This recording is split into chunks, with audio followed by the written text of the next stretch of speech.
What would make a decorated cave rescue diver, a man who has calmly navigated collapses and equipment failures, sell every piece of his gear and refuse to even go near a lake again? In today's stories, you'll hear from divers who face the unexplainable in the darkest corners of our world, starting with the chilling account of what Mark Cheney heard deep inside Jacob's Well. We will explore places where the darkness is absolute and the silence is broken by things that should not be there. These accounts take us to some of the most dangerous and beautiful underwater caves on the planet, including the infamous Blue Hole in Dahab, a place known as the Divers' Cemetery for a very good reason. These are not tales of monsters, but of subtle horrors that prey on the mind when you are 100 feet down, with tons of rock and water separating you from the sunlit world. But before we begin, please subscribe and drop a like. That means a lot to me. Also, leave a comment below telling me where you are listening from. Now, take a deep breath and prepare to descend with us into the abyss. My name is Mark Cheney. In 2021, I had been cave diving for over 15 years. I was meticulous, I was careful, and I had logged hundreds of hours in some of the most unforgiving systems in Florida and Mexico. I thought I had seen it all. I had dealt with silt outs that reduced visibility to zero.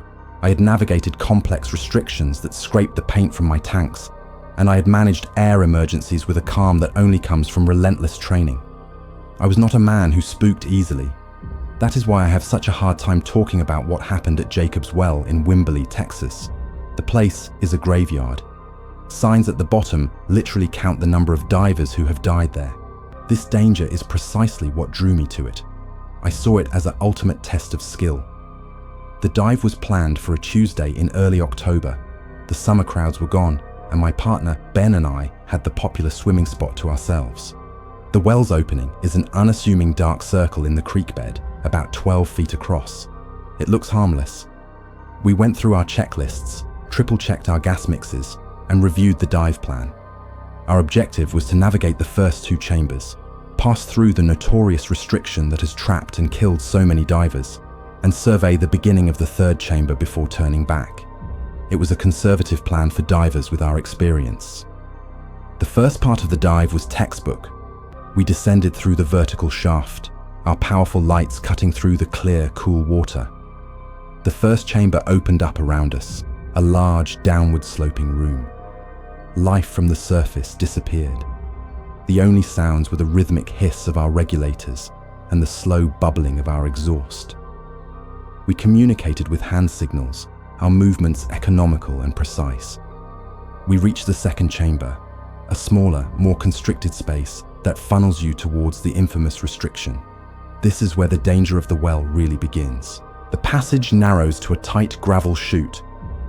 To get through, you have to push your tanks ahead of you and pull yourself through the tiny opening, all while being careful not to dislodge any sediment that could blind you in an instant. Ben went first.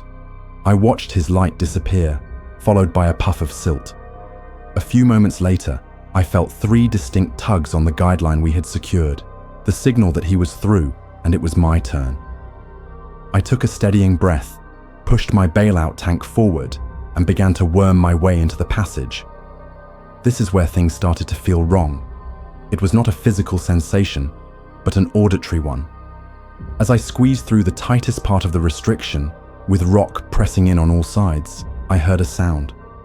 It was faint, almost like a whisper, carried through the water and the bone of my skull. It sounded like a woman's voice. I stopped moving, my heart suddenly beating a little faster. I told myself it was nitrogen narcosis, but we were not that deep, maybe 80 feet.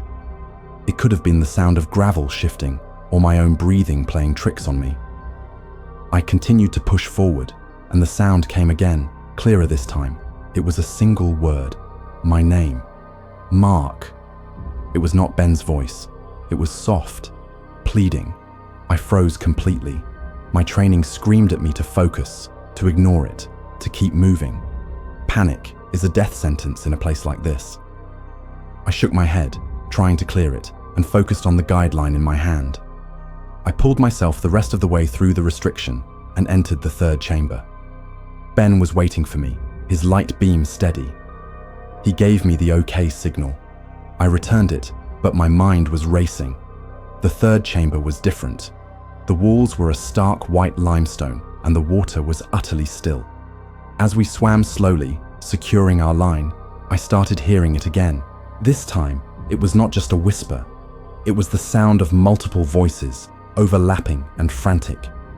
They were faint, like a radio turned down low in another room, but they were undeniably human. I could not make out the words, but the tone was one of desperation. I shined my light into the blackness ahead, but the beam was swallowed by the immense darkness of the unexplored cave beyond. The voices seemed to be coming from that darkness. I looked at Ben. He was calmly tying off the guideline to a rock formation. He did not seem to be reacting to anything unusual. Was I the only one hearing this? I swam up next to him and got his attention. I pointed to my ear and shook my head. The signal for, "I hear something." He gave me a puzzled look, then held up a hand, signaling for me to stay put and be quiet. We floated there in absolute silence and darkness, turning our lights off for a moment. In that complete sensory deprivation, the voices became much clearer. They were not just whispers anymore. They were cries for help. I heard a man yelling, his voice full of panic. I heard a woman sobbing. It sounded like they were right next to me, their voices echoing off the chamber walls. I turned my light back on, sweeping it wildly around the chamber. There was nothing but rock and water. Ben turned his light on as well, and I could see the concern in his eyes. He signaled to me, "Are you okay?" I shook my head no. The voices were getting louder, more insistent. They were calling my name now, begging me to come deeper into the cave, telling me they were lost and needed help. That is when the most terrifying thing happened. I heard a child's voice, a little girl crying for her father. It was so clear, so real, that my training and logic completely abandoned me. My heart broke, and a primal instinct to help took over. I started swimming towards the darkness, towards the source of the sound. I forgot about the plan, about my gas consumption, about everything. I just needed to find that little girl. Ben grabbed my arm, his grip like iron. He yanked me back, his eyes wide with alarm behind his mask. He shone his light directly in my face, a jarring move meant to snap me out of whatever was happening. I struggled against him for a moment, the desperate cries in my head urging me on. Ben did not let go. He pulled out his slate and wrote in big block letters, "Turn, now." Seeing those words, seeing the genuine fear on my friend's face, was like being doused with ice water. I realized I was swimming towards a part of the cave that was completely unsurveyed, a place from which no one had ever returned. The voices were a lie. They were a trap. We turned the dive immediately. As we swam back towards the restriction, the voices became a chorus of screams, angry and full of hate. They cursed at me, screamed my name, and told me I was going to die in there, just like they did. The pressure in my head was immense. I scrambled through the restriction with a sloppiness that shamed me, desperate to get away. The entire ascent, through the second and first chambers, the voices followed me, fading only when I could see the faint green glow of the surface world above. The moment my head broke the surface, they stopped. The silence was absolute. I tore my regulator out of my mouth and gasped for air, looking at Ben, who was already watching me with a grave expression. "What happened down there?" he asked. I could not answer.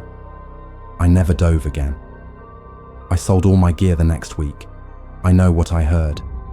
That well is hungry, and it calls to you, using the voices of its victims to lure you into the darkness.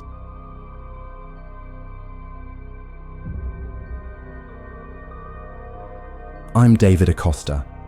I used to be an adrenaline junkie, the kind of guy who thought he was invincible. That changed in the winter of 2022. I was a commercial diver for a while, but my real passion was deep cave exploration. I had dived all the famous spots in Florida, but Eagle's Nest Sinkhole, out in the Chassahowitzka Wildlife Management Area, was my favorite. It is called the Mount Everest of cave diving for a reason. It is remote, it is deep, and it is incredibly dangerous. The main chamber, known as the ballroom, is enormous, and from there, you can descend further down 2 passages, one leading to a depth of over 300 feet. The place commands respect. On that particular day, I was planning a solo dive to test a new rebreather unit. That was my first mistake. The drive out to the site is part of the ritual. Miles of dirt roads, the thick Florida wilderness pressing in on all sides. It gives you time to get your head in the right space. By the time I was hauling my gear from my truck to the water's edge, I was completely focused. The pond at the surface is deceptive, covered in green duckweed. It looks like a swamp. But underneath, it opens into a cavern of immense scale. I performed my final checks, submerged, and began my descent. The initial drop is about 70 feet down a wide circular shaft. Then, the world opens up into the ballroom. It is an awe-inspiring sight. Even with powerful lights, you cannot see all of it at once. Your beams just get lost in the immense blackness. I paused there, hovering in the center of the vast space, letting my breathing settle and checking my instruments. Everything was perfect. My rebreather was silent, producing no bubbles. It felt like flying through space. I decided to head down the deeper passage, making my way to the super room at the very bottom. The descent was smooth. I kept a close eye on my depth gauge and my gas mixture. At these depths, nitrogen narcosis is a serious risk, but I felt clear-headed and in control. The water was crystal clear, and the rock formations were beautiful in their stark, ancient way. It was as I was passing around 240 feet that I first saw it. It was not a clear sighting. It was a flicker of movement in the extreme edge of my peripheral vision, just beyond the main cone of my primary light. I stopped and swept my light around, but there was nothing there, just the endless rock walls of the passage. I dismissed it as a trick of the eye, perhaps a piece of silt catching the light in a strange way. I continued my descent. A few minutes later, it happened again. This time, it was more distinct. I was looking down, watching my fins, when I saw a shape move in the darkness above and to my left. It was large and dark, a silhouette against the lesser darkness. I immediately swung my light up towards it, my heart starting to pound. Again, there was nothing there. Just the empty, silent water.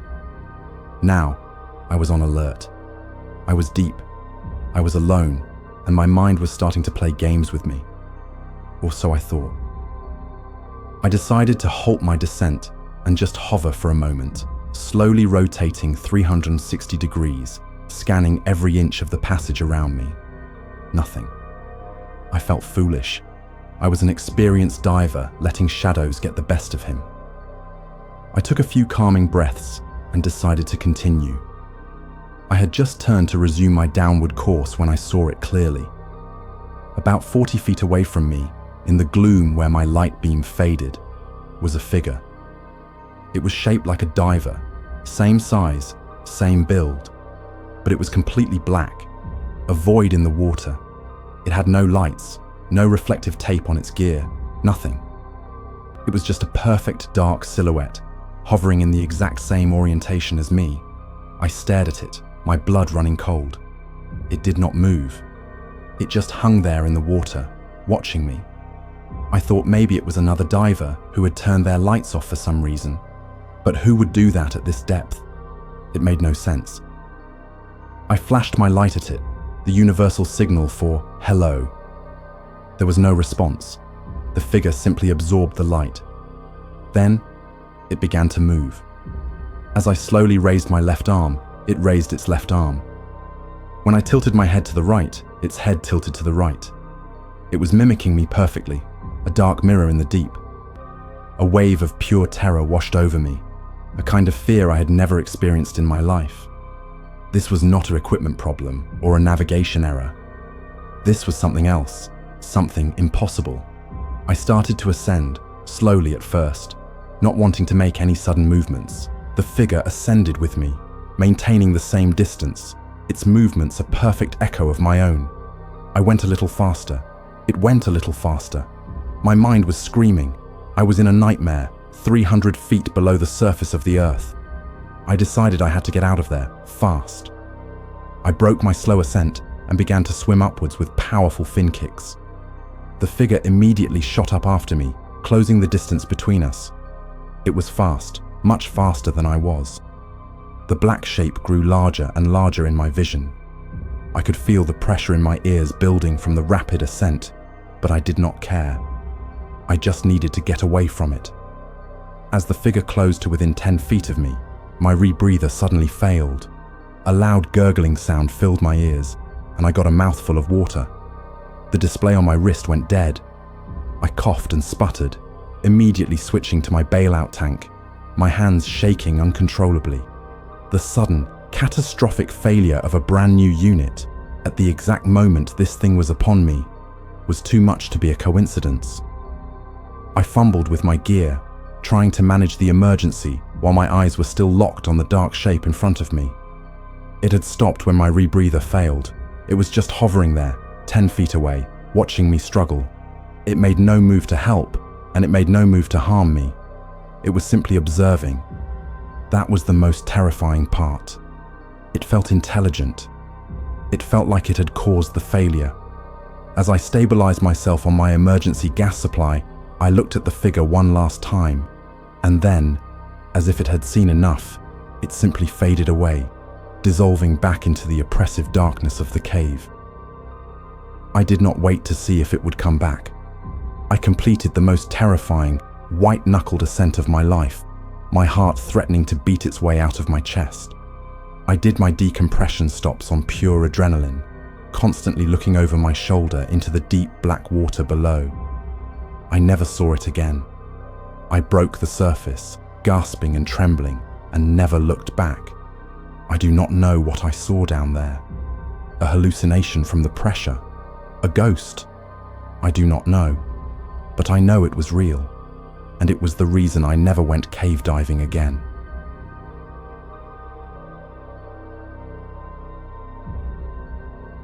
I was a professional underwater photographer in 2019. I had traveled the world, shooting in reefs, wrecks, and caves. My work was my life. There was a particular beauty in the darkness of underwater caves that always captivated me. Order Cave, in the Ural Mountains of Russia, was the Holy Grail. It is the longest gypsum cave in the world, a fragile, brilliant, white labyrinth. The water is so clear it feels like you are flying. Diving there is a privilege, a highly regulated activity because the gypsum walls are as soft as plaster. One clumsy fin kick can destroy a formation that has existed for thousands of years.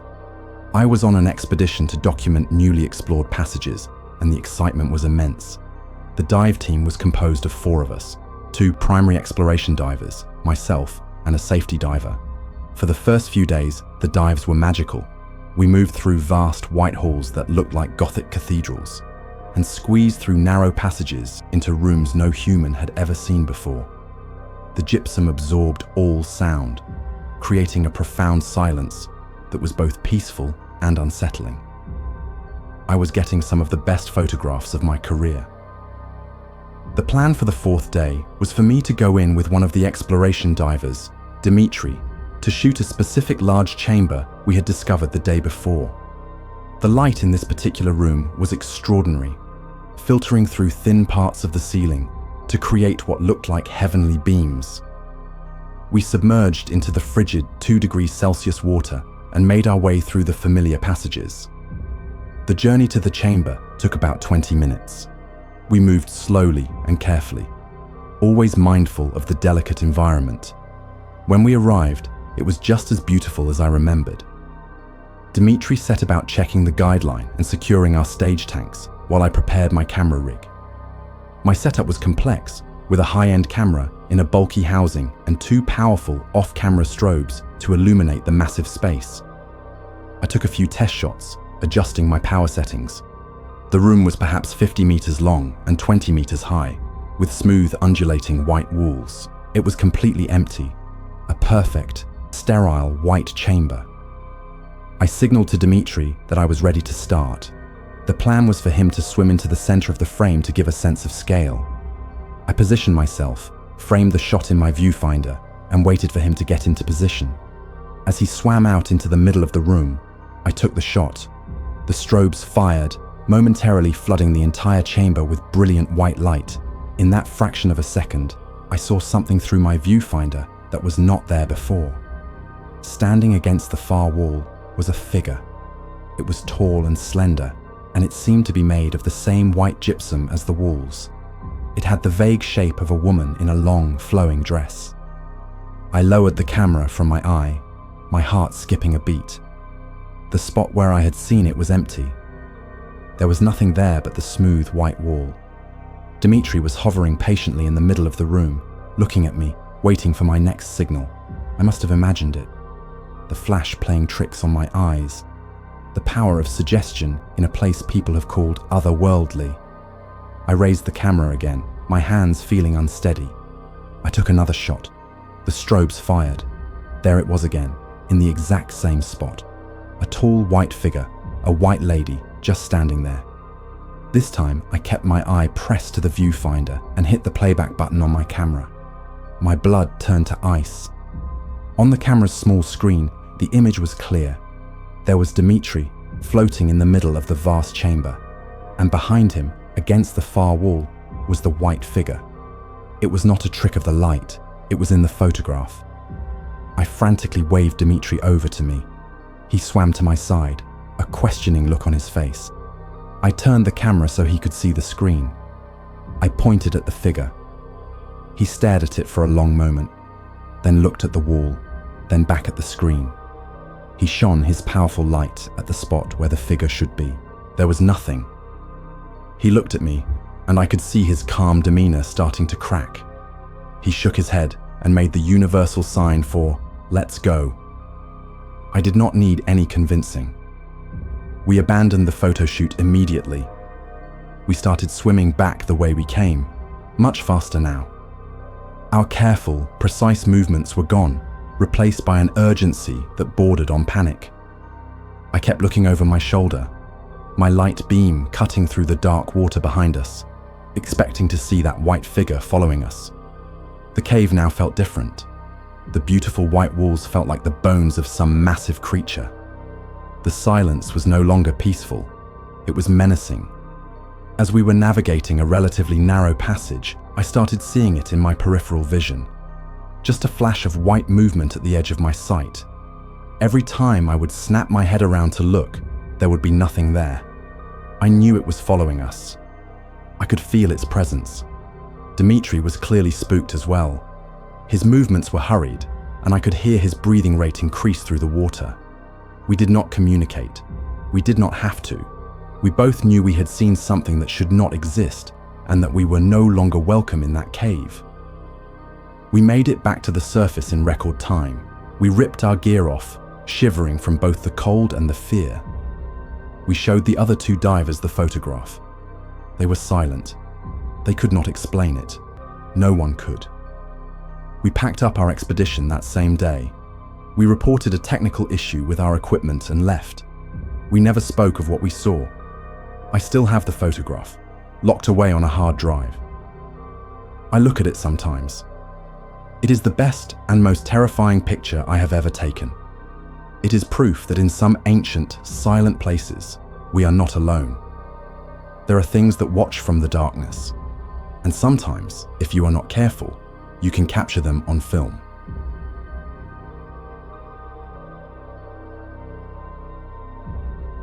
In 2023, I was living in Dahab, Egypt, working as a technical diving instructor. Diving was not just my job, it was my entire life. And in Dahab, there is one dive that every technical diver feels drawn to, a place spoken of in hushed, reverent tones, the arch in the blue hole.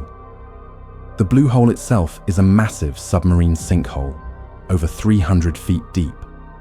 On its outer edge, at a depth of about 180 feet, there is a tunnel, the arch, that connects it to the open sea. It is beautiful, and it is a killer. It is nicknamed the Diver's Cemetery for a reason. Dozens of divers have died there, pushing their limits, succumbing to nitrogen narcosis, getting lost. We all knew the stories. We had all seen the memorial plaques for the dead divers on the cliffs nearby. The most famous was Yuri Lipsky, a Russian diver who had filmed his own death there. His story was a cautionary tale we told all our students. For me, the arch was a personal challenge, a test of my skills against the most notorious dive site in the world. After months of preparation, I chose a day with perfect conditions. The sea was calm, visibility was excellent. My dive partner was a very experienced British diver named Thomas. Our plan was meticulous. We would descend on the outside of the reef, enter the arch, swim through its 80-foot length, and emerge into the brilliant blue of the hole itself before ascending.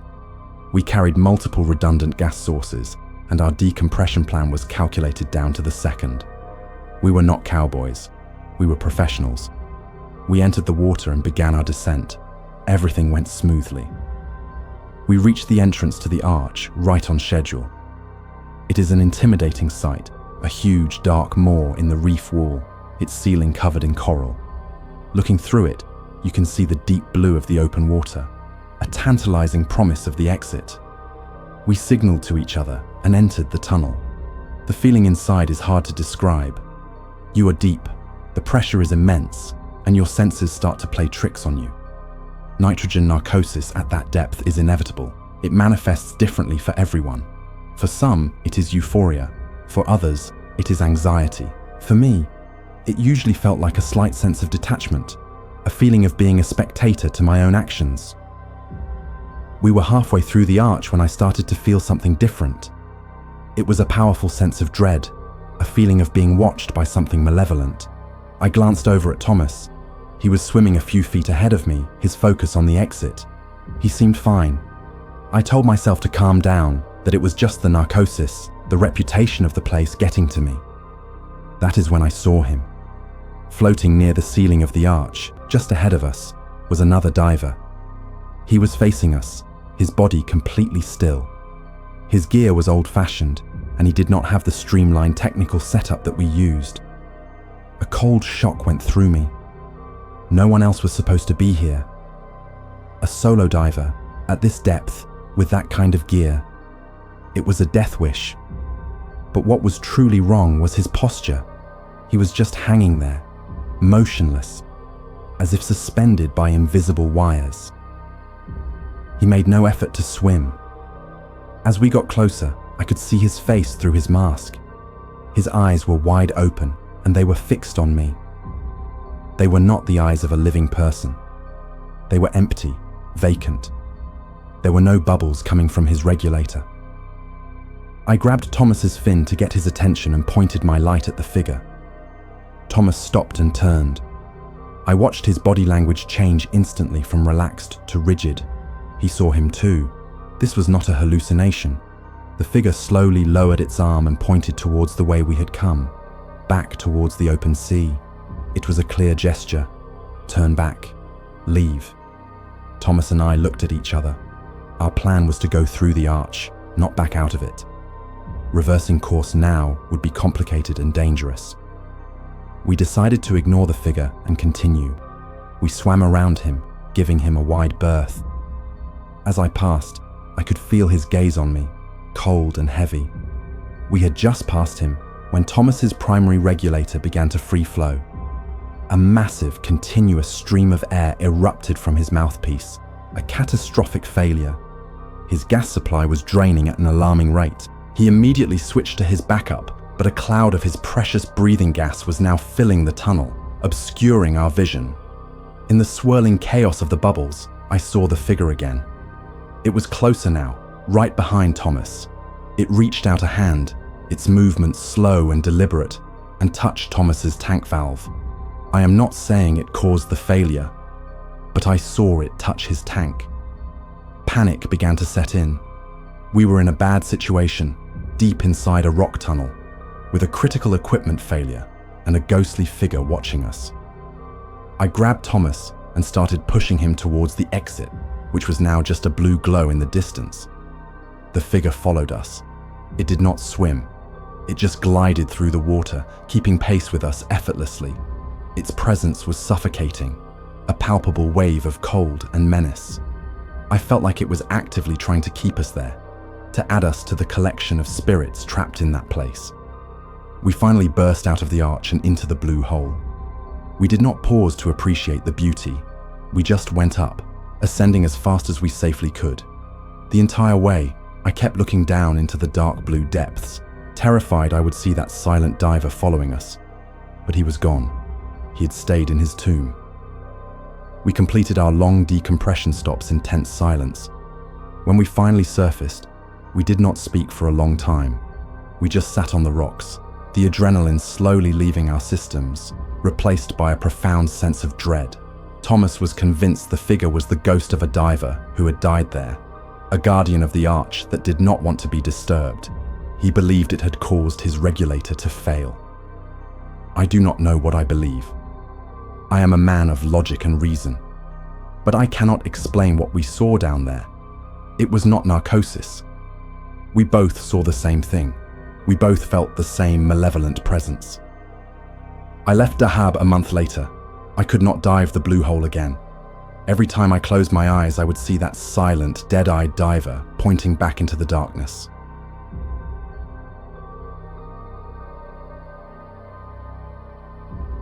My name is Javier. Back in 2020, my life revolved around the cenotes of the Yucatan Peninsula in Mexico. I was part of a small, dedicated team mapping the underwater cave systems near Tulum. Our main project was Sistema dos Ojos, the Two Eyes system.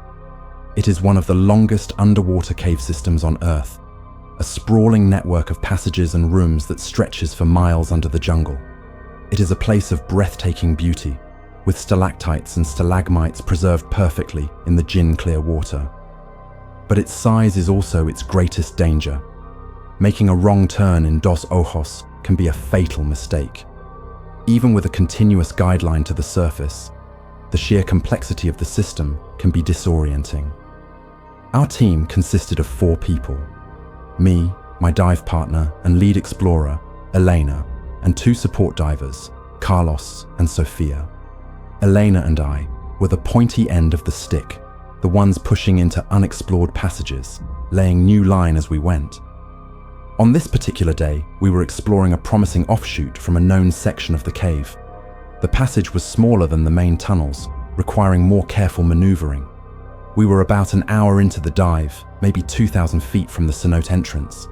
We were in a section with dark, reddish-brown walls, a change from the usual white limestone. I was focused on my camera, documenting a strange, bone-like formation on the cave floor, while Elena was a little ahead of me, unreeling the new exploration line from her spool. I got absorbed in my photography for maybe 2 or 3 minutes. When I looked up, Elena's light was gone. This was not immediately alarming. She could have just gone around a bend in the passage. I swam forward, following the new white line she had just laid. I rounded the corner, expecting to see her waiting for me. The passage ahead was empty. Her light was nowhere to be seen. Now a small knot of anxiety formed in my stomach. We had a strict protocol: always maintain visual contact. I stopped and hovered, sweeping my powerful light beam back and forth, cutting through the darkness. Nothing. The only thing visible was our guideline, stretching out into the black. I told myself not to panic. There was a logical explanation. Maybe she had a primary light failure and was switching to her backup. Maybe she was securing the line to a rock and her body was just out of sight. I waited. The silence of the cave pressed in on me. After a minute that felt like an eternity, I decided to follow the line. I swam forward slowly, my eyes scanning the darkness ahead. The passage twisted and turned. After another 50 feet, I saw it. A faint glow, far ahead. It was a single point of light, bobbing gently in the water. It had to be Elena. A wave of relief washed over me. I picked up my pace, swimming towards the light.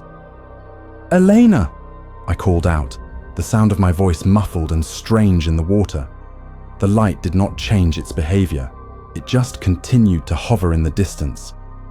As I got closer, I noticed something odd. The light seemed to be moving away from me, maintaining a constant distance. I would swim faster, and it would recede faster. I was also getting a strange feeling about our surroundings. The cave walls were changing. They were becoming tighter, the rock more jagged and unstable. And I realized with a jolt that I could no longer see our guideline. I looked down, and the white nylon line was gone. In my focus on the beckoning light, I had somehow swum off the line and into an unknown passage. This was a nightmare scenario. I was off the line, deep in an unmapped section of the cave, and separated from my partner. I immediately stopped swimming. The light ahead of me stopped too, hovering there, waiting for me. It was maybe 40 feet away. I stared at it, and a horrifying thought began to form in my mind. That was not Elena's light. Elena's light was a wide, powerful beam. This was a small, soft, almost ethereal glow, and it had led me here, away from safety, into this tight, dangerous place. What was it? The stories the old Mayan locals told came flooding into my mind, tales of spirits, Ixtabai, who lured people deep into the jungle to their doom. I had always dismissed them as folklore. The light flickered, as if in acknowledgement of my thoughts, and then it simply went out. I was plunged into absolute, complete blackness. My own light beam seemed pathetic, a tiny sword against an infinite monster. Panic, cold and sharp, seized me. I forced myself to take a slow, deep breath. Panicking would kill me. I had to find the line. I turned back in the direction I thought I had come from and began to swim, sweeping my light from floor to ceiling, looking for any sign of that thin white thread of hope. The passage was a maze. Every 50 feet there seemed to be another offshoot, another tunnel leading to who knows where. Which one had I come from? I had no idea. My air supply was starting to become a serious concern. I had used a significant portion of my gas chasing the phantom light. My heart was hammering against my ribs. I was going to die here. I was going to become another statistic, another diver who made one stupid mistake. I paused, forcing myself to think. I closed my eyes, trying to visualize the path I had taken. It was useless. In the darkness, all sense of direction was gone. I opened my eyes and was about to swim down another random passage when I saw something. A small cloud of silt slowly settling on the floor. Silt that I had kicked up. It was a trail. A faint, almost invisible trail, but it was something. I followed my own silt cloud, moving at a snail's pace, terrified of disturbing the water and losing the trail. It was agonizingly slow. Minutes stretched into what felt like hours. My pressure gauge was dipping into the red. I was breathing my reserve gas. And then, I saw it. A flash of white against the dark rock. The guideline. I have never felt a sense of relief so profound. I surged forward and grabbed it, holding onto it as if it were the most precious object in the world. I did not let go of it for the entire swim back. I found Eleanor back at the point where we had separated. She had been searching for me, her face a mask of worry. Her primary light had indeed failed, and in the few seconds it took her to switch to her backup, I had vanished. We surfaced together, shaken, but safe. I never told her about the light I followed. I could not explain it, and I did not want to believe it. But I know what happened. Something in that cave led me away. Something that lives in the darkness. Something that hunts with a single, lost light.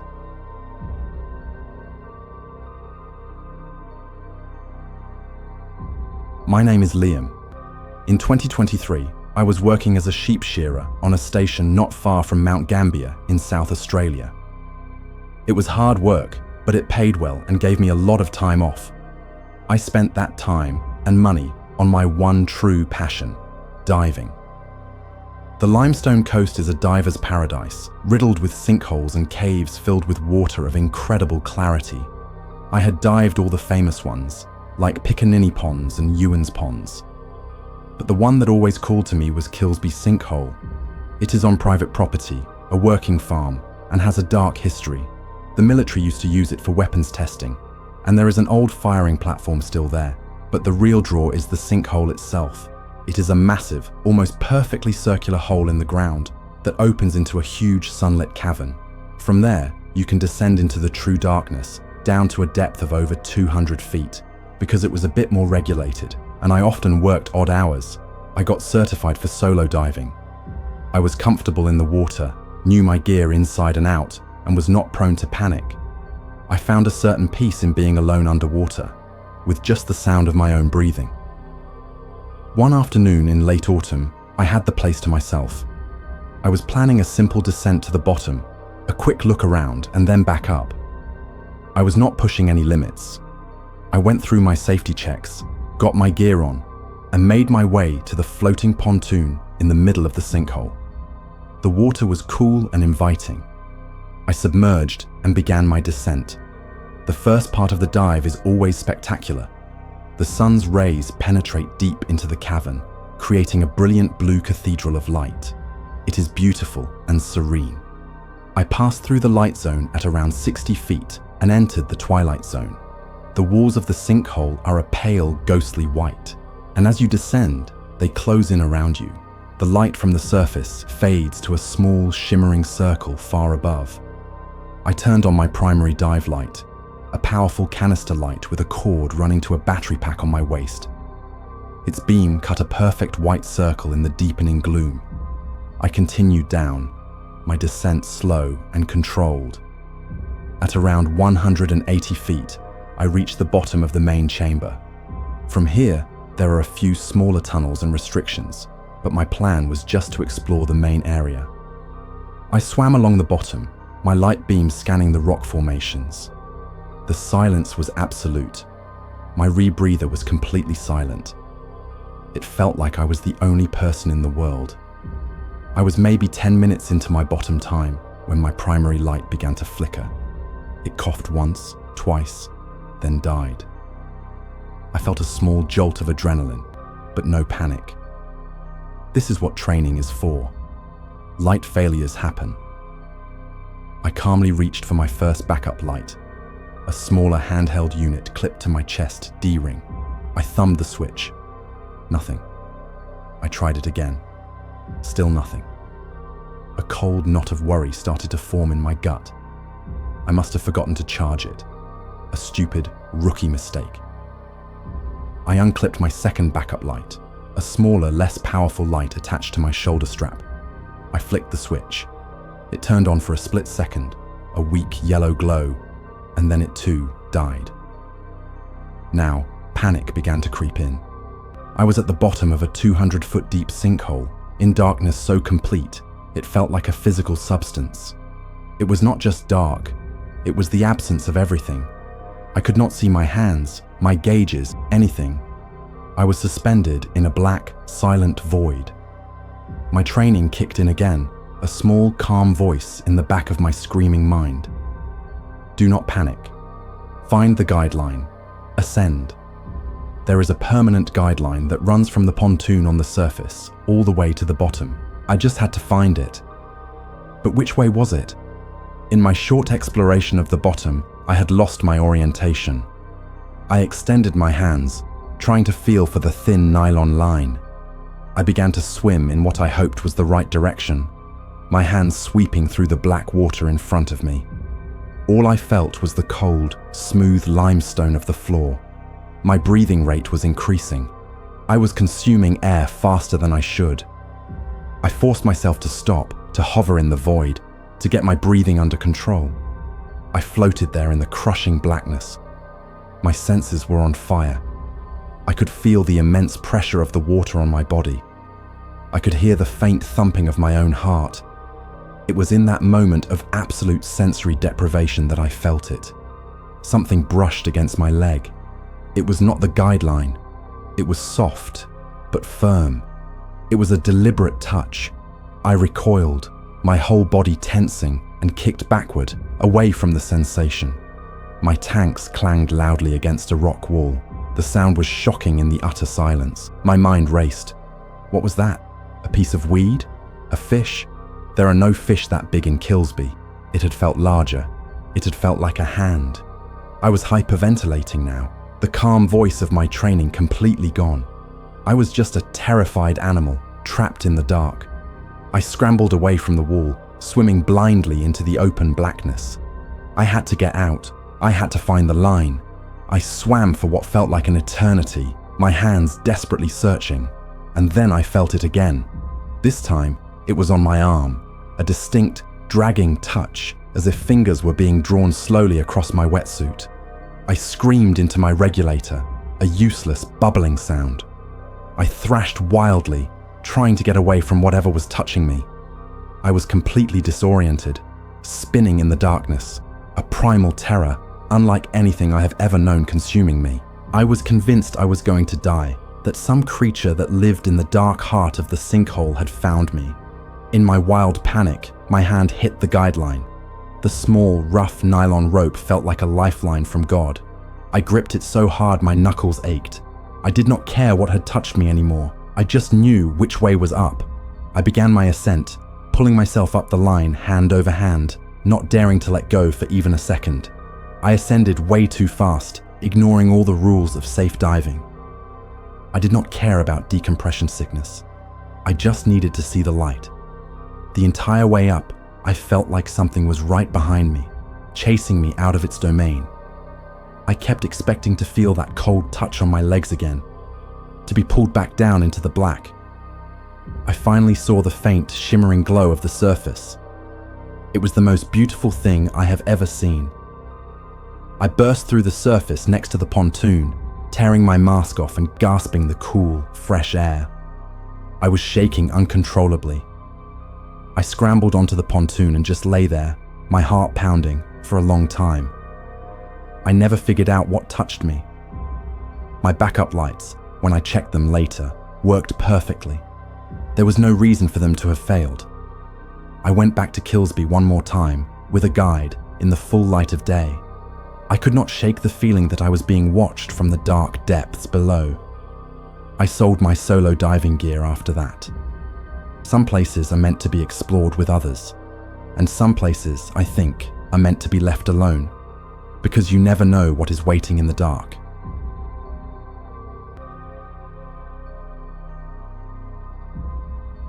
For most of 2021, I was living out of my van, exploring the rivers of the Florida Panhandle.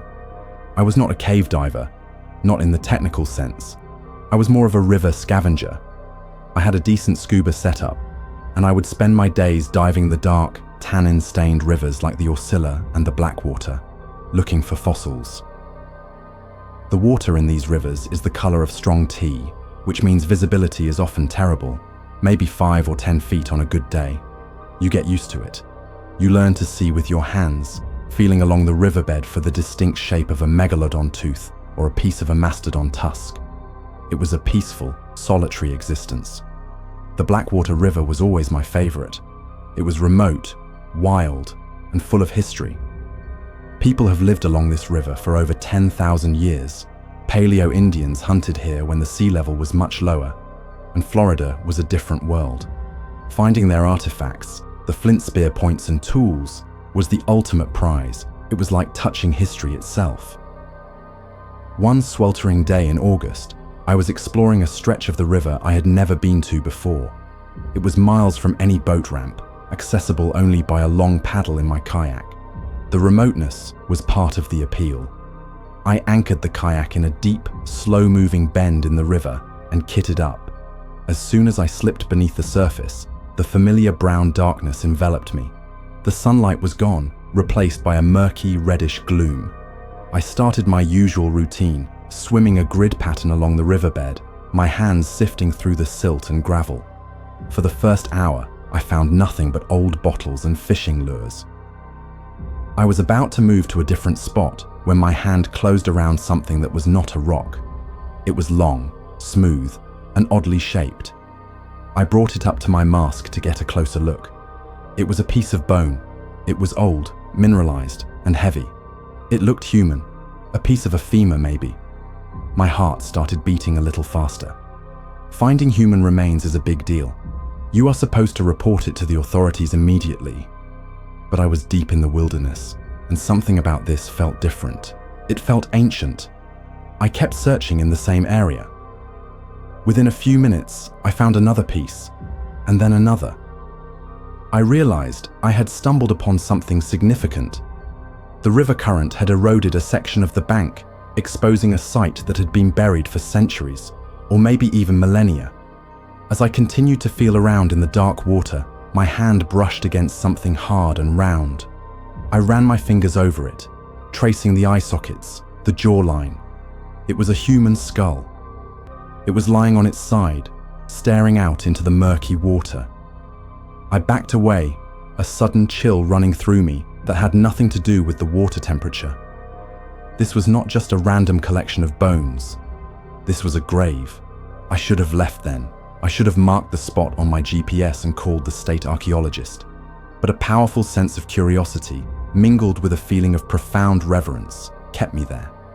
I continued to explore the area, being careful not to disturb anything.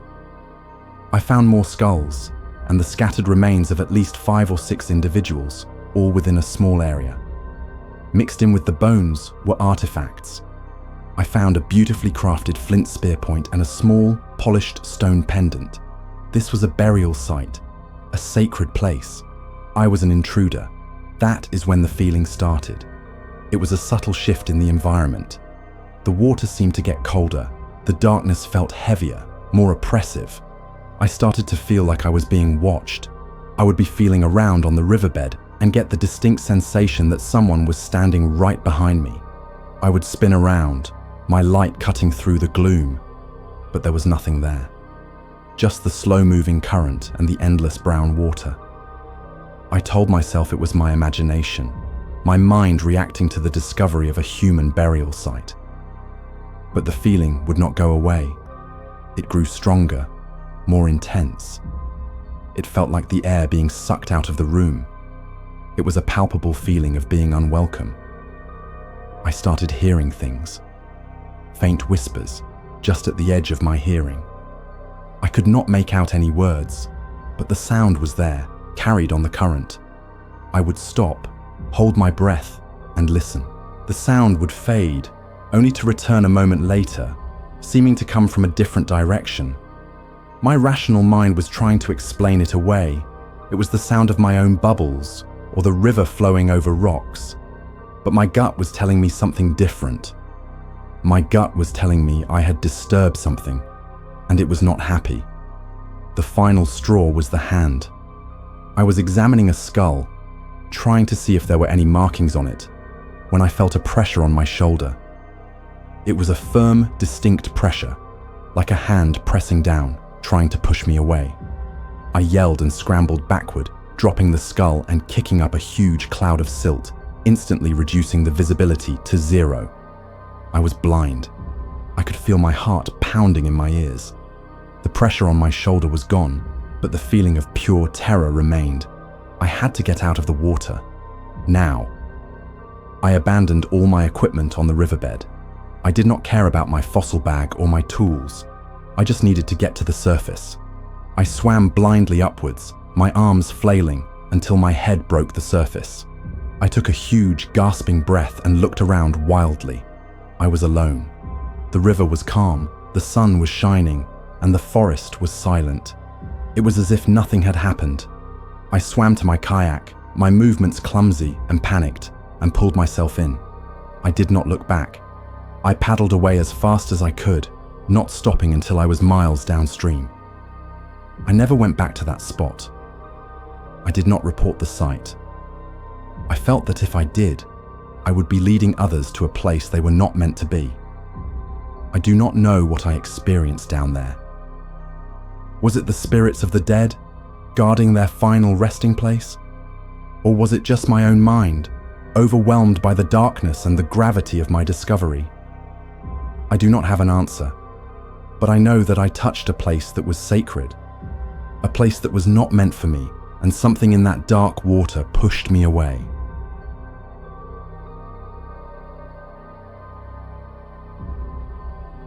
In 2022, I had been a certified cave diver for the better part of a decade. I lived and breathed it.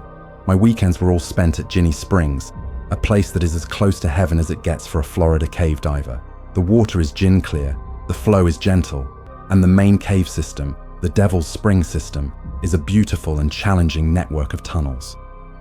The entrance area, known as the Devil's Ear, is a rugged, canyon-like opening where the powerful flow from the spring meets the Santa Fe River. It is a popular spot, and on any given weekend, it is buzzing with divers. But once you get back into the cave system, away from the crowds, it is a different world. A silent, ancient world of sculpted limestone. I knew the system well. I had logged hundreds of dives there, exploring all the main passages and many of the smaller offshoots. I was comfortable there. It felt like a second home. This particular dive was supposed to be a simple one. I was with my regular dive partner, a guy named Mike. We were just planning a leisurely swim down the main line to a room known as the Maple Leaf and back. No exploration, no pushing limits, just a nice, relaxing dive. We geared up, went through our safety checks, and descended into the ear. The flow was strong, as usual, pushing us into the cave entrance. We pulled ourselves along the guideline into the main cavern, and from there, the flow slackened, and we could swim normally. The dive was uneventful. We made it to the Maple Leaf room, swam a few circuits, and started heading back. We were about halfway back to the entrance, in a wide, straight passage known as the catacombs when I first heard it. It was a distinct, rhythmic sound. Tap, tap, tap. A pause. Tap, tap, tap. Every diver in the world knows that sound. It is the universal signal for distress. 3 taps. It means, help me. I stopped immediately and looked at Mike, who was swimming a few feet ahead of me. I pointed to my ear and gave him the question signal. He shook his head. He had not heard anything. I listened again. There it was, clearer this time. Tap, tap, tap. It sounded like someone was hitting a scuba tank with a dive knife or a rock. It was sharp and metallic. I scanned the passage with my light. We were the only ones there. The sound seemed to be coming from the wall to my left. That was impossible. The wall was solid limestone. This part of the cave had been surveyed for decades. There were no known passages on that side. I swam over to the wall and pressed my ear against the cold, smooth rock. The sound was much louder now. Tap, tap, tap. It was coming from inside the rock. Mike swam over to me, a puzzled look on his face. I motioned for him to put his head against the wall. He did, and I saw his eyes go wide. He heard it too. This was not in my head. We backed away from the wall and hovered in the middle of the passage, looking at each other. What do you do in that situation? Someone was banging for help from inside a place where no one could possibly be. Was it a diver who had found a new passage and gotten trapped? It seemed impossible. We had not seen anyone else go in, and no one was reported missing. The tapping continued, relentless and desperate.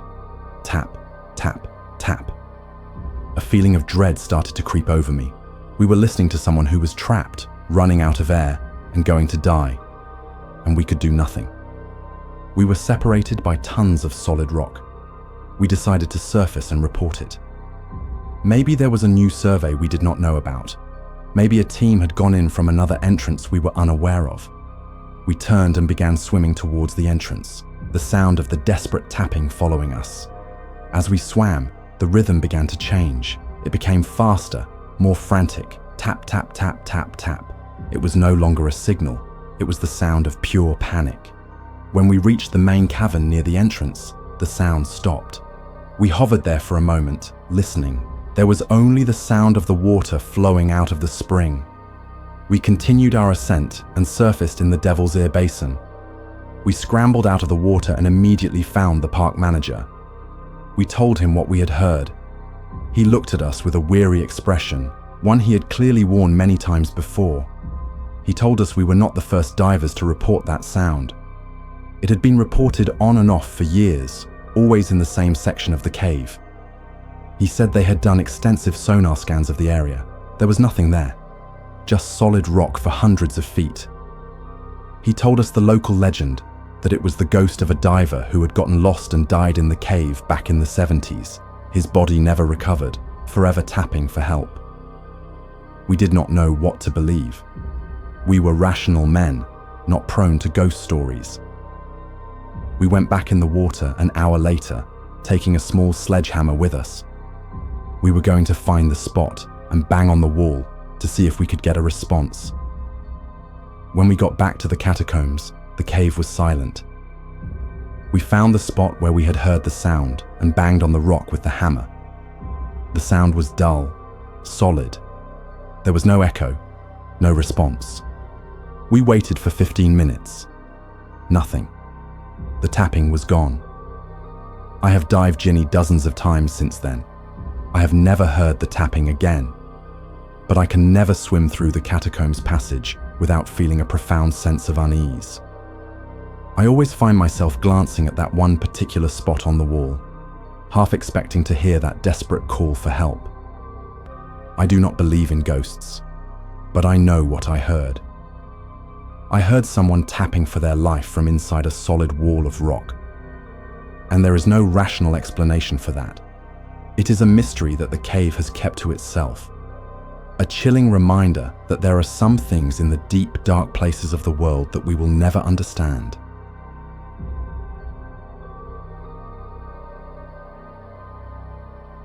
In the early spring of 2024, I was part of a team attempting a traverse of the Pluragrotta cave system in Norway. This is not a dive you take lightly. Pluragrotta is the deepest cave in Northern Europe, a brutal and unforgiving environment.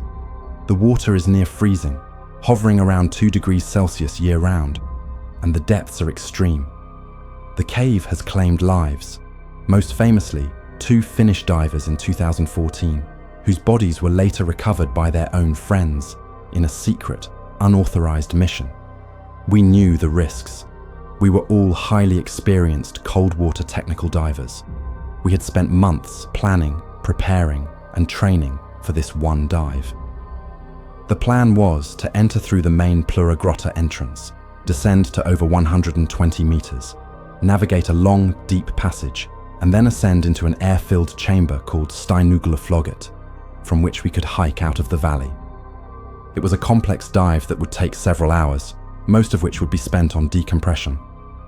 I was the third man in a team of 4. The first part of the dive went exactly as planned. We navigated the initial restrictions and began our descent into the deep section. The water was dark and incredibly cold. The cold seeps into your bones, no matter how good your dry suit is. At these depths, in this temperature, nitrogen narcosis is not a gentle, euphoric feeling. It is a heavy, confusing, and often terrifying thing. It feels like a thick, cold fog rolling into your mind. We reached our maximum depth, 128 meters, according to my dive computer. My head felt thick and fuzzy. My movements felt slow and clumsy, like I was moving through molasses. I was concentrating hard on my instruments and on the fins of the diver in front of me, Eric. I was just a few feet behind him, his powerful light a comforting presence in the immense darkness. We were swimming through a large, circular tunnel. The rock was a dark, menacing grey. It was at this point that my narcosis took a turn for the worse. The fuzzy feeling in my head was replaced by a creeping paranoia. The darkness at the edge of my light beam no longer felt empty. It felt like it was hiding something. I started to see shapes in my peripheral vision, dark shapes that would dart away when I tried to look directly at them. I knew, logically, that it was the narcosis. It was my oxygen-starved brain playing tricks on me, but the fear was real. The feeling of being watched was real. I focused on Eric's fins, telling myself to just keep swimming, to just keep moving. It would pass as we began our ascent. That is when I saw it. It was not in my periphery. It was right in front of me, next to Eric. It was a figure, pale and gaunt, with long, stringy black hair that floated around its head like a grotesque halo. It had no diving gear. It was wearing what looked like old, tattered rags. Its eyes were black pits, and they were staring directly at me. It was a draugr, a creature from Old Norse folklore, the ghost of a drowned man. My grandfather used to tell me stories about them when I was a child, how they guard their watery graves and drag the living down to join them. My mind screamed at me that it was a hallucination, a product of the immense pressure and the nitrogen in my brain. But it looked so real. It was right there. It raised a long, pale, water-wrinkled hand and pointed a finger, not at me, but at Eric. And then it smiled, a horrible, lipless grin. I watched in pure, frozen terror as the creature drifted through the water and placed its hand on Eric's shoulder. Eric did not react. He could not see it. And then, Eric's movements became erratic. He started to swim downwards, away from the guideline, deeper into the cave. I tried to call out to him, but only a useless gurgle came from my regulator. I swam after him, my heart pounding, trying to get his attention. The pale creature was still there, its hand on his shoulder, seemingly guiding him down into the crushing blackness. I caught up to Eric and grabbed his arm. He struggled against me, his eyes wide and unfocused behind his mask. He was severely narked, completely lost in his own mind. I pulled him back towards the guideline, fighting against his confused struggling. I looked back at the creature. It was still there, watching us, its horrifying smile never leaving its face. It made no move to stop me. It was as if it was toying with us. As I dragged Eric back to the line and clipped him onto it, the creature simply faded away, dissolving back into the darkness from which it had come. The rest of the dive was a blur of terror and adrenaline. I managed to get Eric stabilized, and we began our long, slow ascent.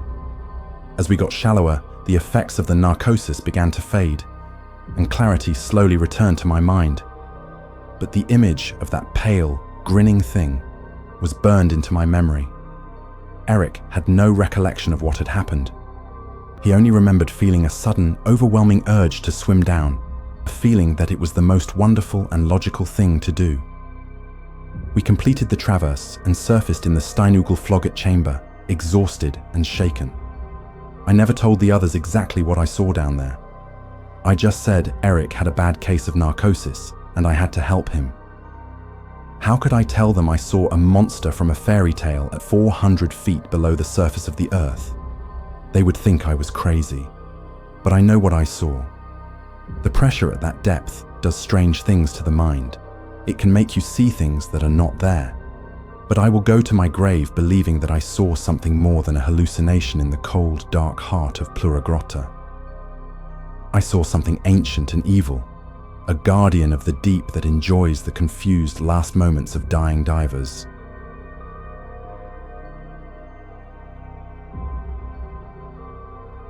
I'm Ben, and in 2023, I was part of the Wakula Springs Exploration Project.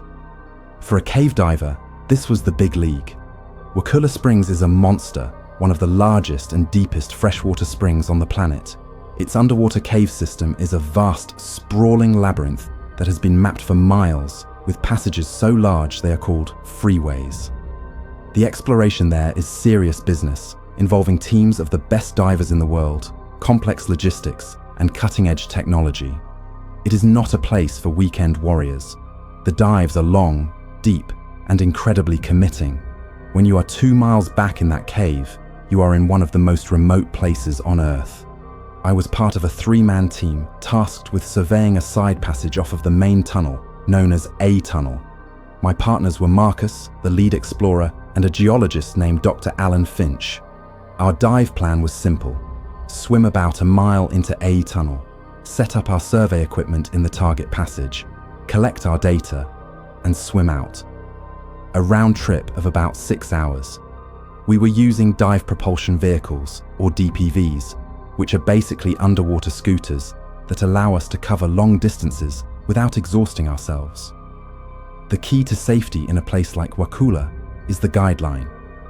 It is a continuous, thin nylon rope that runs all the way from the entrance to the furthest reaches of the cave. It is your map, your guide, your only guaranteed way back to the surface. You never, ever lose contact with the line. The first part of the dive was magnificent. Flying through the huge, dark tunnels on a scooter is an incredible feeling.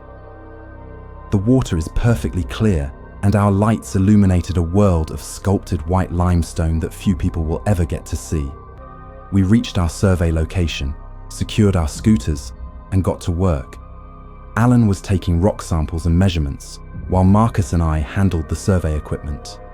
We were completely focused on our tasks. After about an hour of work, we packed up our gear and prepared for the long ride back to the surface. Marcus led the way, followed by Alan, with me bringing up the rear.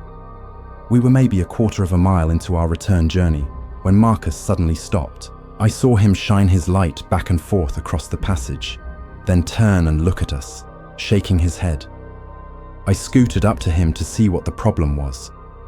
He pointed his light at the floor of the cave. The guideline was gone. It should have been right there, a thin white line against the dark floor. But there was nothing. We swam forward a few feet. There it was. The end of the line was just floating in the water, a few inches off the bottom. It had been cut. It was not a break or an abrasion. It was a clean, sharp cut, like someone had taken a knife to it. A cold dread settled deep in my stomach. This was not an accident. There are very few things that can cut a guideline in the middle of a cave passage. This was deliberate. We looked at each other, the same terrifying question in our eyes. Who cut the line, and why? Were they still in the cave with us? The passage ahead of us, the way to the surface, was now a black, featureless void. We were a mile deep inside the earth, in a complex maze of tunnels with no map to guide us. Our training protocols for a lost line scenario are drilled into us. You stop, you secure the end of the line you have, and you begin a systematic search pattern to find the other end. But this was different. This was not a simple break. This felt like an attack. We tied off our end of the line to a rock formation and began a circular search. The feeling of being watched was overwhelming. Every shadow seemed to hide a threat. Every sound, the faint whirring of our scooters, the bubbling of our rebreathers, seemed amplified in the tense silence. We were looking for the other end of the line, but we were also looking for someone else, a fourth person, in the darkness. After a tense 10-minute search, we found it. The other end of the cut line was about 30 feet away, lying limp on the cave floor. But there was something else. Next to the line was a dive knife. It was not our knife. It was an older model, one none of us would use. It was lying there, in the middle of the passage, a clear and undeniable message. Someone had been here. Someone had cut our line and left the knife as a warning or a threat. We quickly tied the two ends of the line back together, a clumsy but secure knot. We did not speak. We did not have to. The rest of the dive was the most terrifying experience of my life. The journey back to the surface, which had been exhilarating on the way in, was now a white-knuckle ride through a haunted house. Every side passage we passed felt like an ambush point. I kept looking behind me, fully expecting to see another diver, a dark figure with no lights following us. The feeling of being stalked was suffocating. We were completely vulnerable, our backs turned to a potential threat for the entire journey. We finally saw the green glow of the entrance basin, and a wave of relief so powerful it almost made me weak washed over me. We surfaced and broke our usual post-dive silence, everyone talking at once, the fear and adrenaline pouring out of us. We reported the incident immediately. The project leaders were baffled and deeply concerned. No other teams were in the cave that day. Access to the spring is tightly controlled. Who could have done it? The knife was an enigma. No one on the project team recognized it. An investigation was launched, but nothing ever came of it. There were theories, of course. A disgruntled former project member, a rival explorer, or even a local who resented our presence in the spring. We never found out, but I know this. Someone was in that cave with us, someone with a deep knowledge of the system and a malevolent intent. Someone who wanted us to get lost. Someone who wanted us to die. The fact that they left the other end of the line for us to find was the most chilling part. It was not about killing us. It was about terrorizing us. It was a message, and it was a message I will never forget.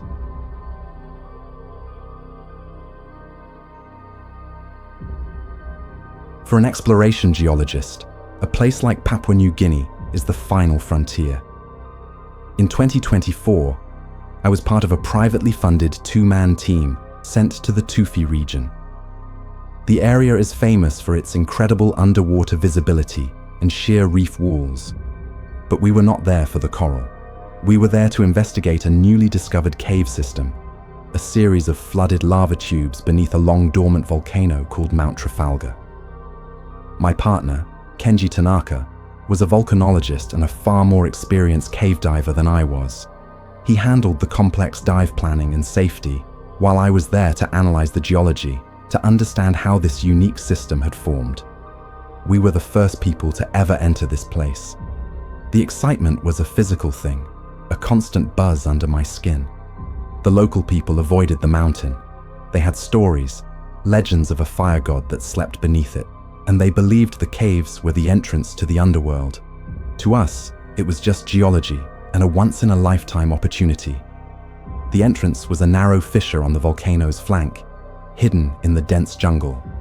It opened into a dry chamber, and from there, a deep black pool of water was the gateway to the system. The water was surprisingly cold and had a strange metallic taste. The moment we submerged, I knew this was unlike any cave I had ever seen. Limestone caves, like the ones in Florida or Mexico, are usually a pale white or tan, sculpted by water into smooth, flowing shapes. This was the opposite. We were inside a lava tube.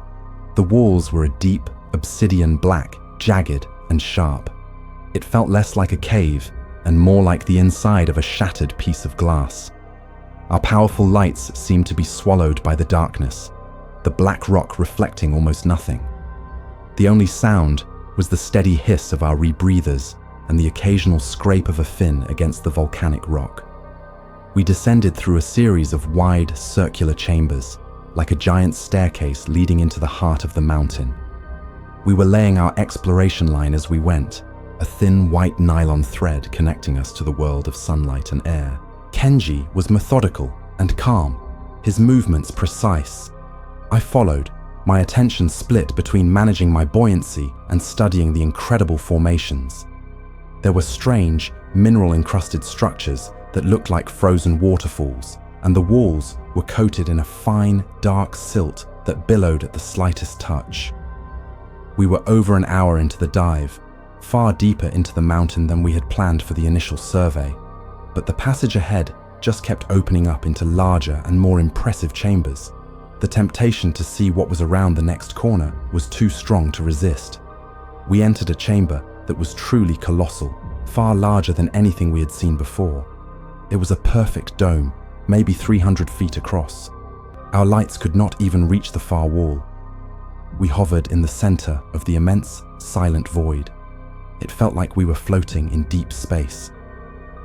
As Kenji secured the guideline to a large rock pillar, I began a slow circuit of the room, scanning the walls with my light. That is when I saw them.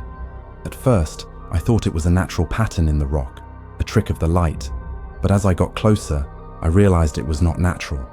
The wall was covered in carvings. They were not pecked into the rock like primitive petroglyphs. They were etched with an impossible precision, the lines fine and deep, as if cut with a tool of immense heat and pressure. I waved Kenji over, my heart hammering in my chest. He swam to my side, and I pointed my light at the wall. The carvings covered an area of at least 50 square feet. They were geometric, but in a way I had never seen before. They were not the spirals and suns of human art. They were complex, interlocking patterns, full of sharp angles and impossible symmetries. And within the patterns were figures. They were tall, impossibly thin beings with elongated limbs and large triangular heads. They had no discernible facial features, but the way they were posed conveyed a sense of intelligence and power. They were not human. They were not any animal I could recognize. They were alien. The most disturbing part was what the figures were doing. They were gathered around a large central shape, a swirling vortex of lines that seemed to pull the eye into the center. The figures had their long arms outstretched towards it, not in worship, but as if they were trying to contain it, to hold it back. Kenji was silent for a long time. I watched him run his gloved hand just above the surface of a carving, careful not to touch it. He pulled out his slate and wrote, "This is not possible. Who made this?" I had no answer. We were deep inside a volcanic cave that had been sealed for thousands, maybe millions of years. No human could have made these. The technology required to carve this type of rock with such precision was beyond any ancient culture I knew of. We spent the next 20 minutes documenting them with our cameras, a feeling of awe and profound unease settling over us. We were looking at something that would rewrite human history. It was as I was photographing a detailed section of the central vortex that the first tremor hit. It was not a sound, but a feeling. A deep, resonant vibration that came up from the floor and pulsed through the water, vibrating in the bones of my skull. A fine cloud of silt rained down from the ceiling of the dome, momentarily obscuring our vision. We looked at each other, our eyes wide behind our masks. An earthquake? Kenji pointed upwards, the signal to end the dive and leave, immediately. As we started swimming back towards the guideline, a second tremor hit, much stronger this time. The whole chamber shuddered violently. A loud cracking sound echoed through the water, and a chunk of rock the size of a car broke free from the ceiling and crashed to the floor not far from us, sending out a massive shockwave. Panic, cold and absolute, began to set in. The dormant volcano was waking up. Our window to escape was closing. The carvings on the wall now seemed to take on a new, terrifying meaning. They were not art. They were a warning, or maybe a prison. The thing in the vortex, the thing those beings were holding back, was it the fire god from the local legends? Was it the volcano itself? We reached our guideline and began our ascent, swimming as fast as we dared. The tremors were coming more frequently now, every few minutes, each one stronger than the last. The water was filled with falling silt and rock. Passages that had been clear on our way in were now choked with debris. At one point, a narrow section we had squeezed through completely collapsed just seconds after I cleared it, the rock grinding together with a deafening roar. Kenji was almost crushed. The journey back was a nightmare of adrenaline and fear. We were no longer explorers. We were just two men desperately trying to escape a collapsing mountain. The feeling of being deep inside something that was angry, something that was alive and trying to kill us, was overwhelming. After what felt like an eternity, we saw a faint green glow above us. It was the pool in the entrance chamber. We burst through the surface, gasping for air, and scrambled out of the water onto the dry rock of the chamber. As we lay there, exhausted and trembling, a final massive tremor shook the entire mountain. The fissure we had entered through groaned and then collapsed in on itself, sealing the entrance with tons of rock. We were out, but the cave and its impossible secret was now sealed forever. I still have the photographs. I have shown them to a few trusted colleagues who have dismissed them as bizarre natural formations or outright fakes. It is better that way. The world is not ready for what is carved on the walls of that cave. It is a tomb, and we were not meant to see it. Sometimes I wake up in the middle of the night, and I can feel that low rumble in my bones. I think about the carvings, and I wonder if the strange, thin beings finally lost their grip on the thing they were holding back.